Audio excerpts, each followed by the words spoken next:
केजरीवाल पर ईडी की कार्रवाई कितनी निष्पक्ष है? कि जानबूझकर विपक्ष के नेताओं पर कार्रवाई की जा रही है? क्या किसी पार्टी विशेष के कहने पर ईडी छापेमारी गिरफ्तारी कर रही है?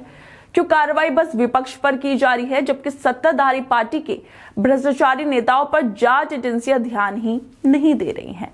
कि जांच एजेंसियों को सत्ताधारी पार्टी के भ्रष्ट नेता दिखाई नहीं दे रहे हैं, या फिर ऐसा ना करना किसी पार्टी का उन पर ऐसा दबाव है?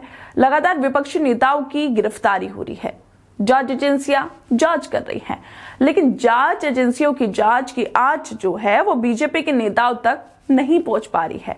दरअसल सोशल मीडिया पर विपक्षी नेताओं की एक लिस्ट हर तरफ शेयर की जा रही है। आप लोग भी इसे पहले देख लीजिए। इस लिस्ट को इंडिया टुडे ग्रुप की पत्रकार अनुराधा तंवर ने भी शेयर किया है। और अच्छी बात यह भी है कि कम से कम केजरीवाल को लेकर ही सही, लेकिन पत्रकार साहिबा ने विपक्षी नेताओं की इस लिस्ट को साझा करते हुए ईडी की कार्रवाई पर सवाल उठाए हैं। उन्होंने ट्वीट करते हुए कहा है कि बताइए ईडी की कार्रवाई कितनी निष्पक्ष है। खैर, इसके जवाब में आप लोग क्या कहेंगे? क्या वाकई ईडी की जो कार्रवाई है वो निष्पक्ष है? इसका जवाब आप लोग क्या देंगे, हमें कमेंट करके जरूर बताइए। लेकिन दोस्तों, जिस तरह से ये लिस्ट शेयर की जा रही है, जिसमें देखा जा सकता है कि विपक्ष के नेताओं में दिल्ली के मुख्यमंत्री अरविंद केजरीवाल, झारखंड के पूर्व मुख्यमंत्री हेमंत सोरेन, भारत राष्ट्र समिति के नेता के कविता, मनीष सिसोदिया, संजय सिंह, सत्येंद्र जैन, टीएमसी नेता अनुव्रत मंडल, ज्योतिप्रिया मलिक, मणिक भट्टाचार्य और डीएम के नेता सेंथिल बालाजी शामिल हैं।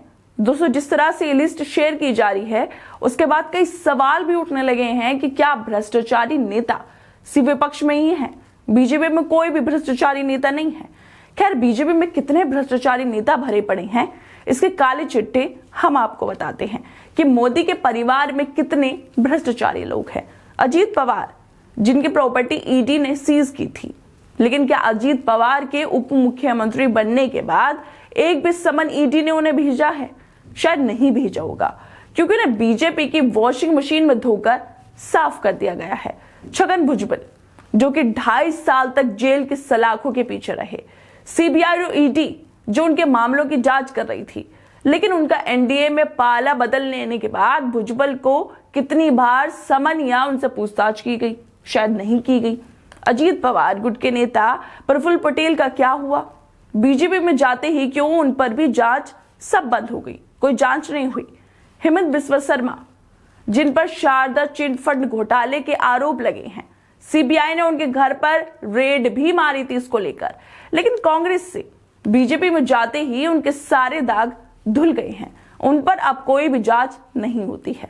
बीजेपी के कई भ्रष्ट नेताओं से लेकर कर्नाटक के येदियुरप्पा तक, भारतीय जनता पार्टी के जिन नेताओं पर कभी ईडी और सीबीआई के मामले हुआ करते थे या भ्रष्टाचार के मामले हुए करते थे, क्या उन पर कोई कार्रवाई अब होती है? क्या कोई कार्रवाई आगे बढ़ी है? शुभेंदु अधिकारी, जो टीएमसी से भाजपा में आए, उनके केसेस का अब क्या हुआ है? व्यापक घोटाले, जिसको लेकर शिवराज सिंह चौहान पर हमेशा आरोप लगते रहे हैं, उसका अब क्या हुआ?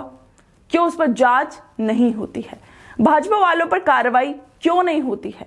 कि जांच एजेंसियों को ये सब लोग दिखाई नहीं देते हैं, या फिर बस जांच एजेंसियां ये सोचकर बैठी हुई हैं कि कार्रवाई तो हम सिर्फ विपक्ष पर करेंगे, सत्ताधारी बीजेपी पर कार्रवाई करेंगे नहीं?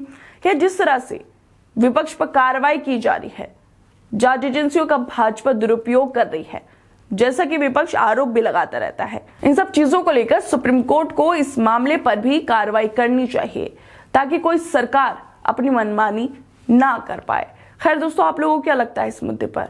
हमें अपनी राय जरूर दें, और बाकी तमाम खबरों को देखने के लिए जुड़े रहिए हमारे साथ।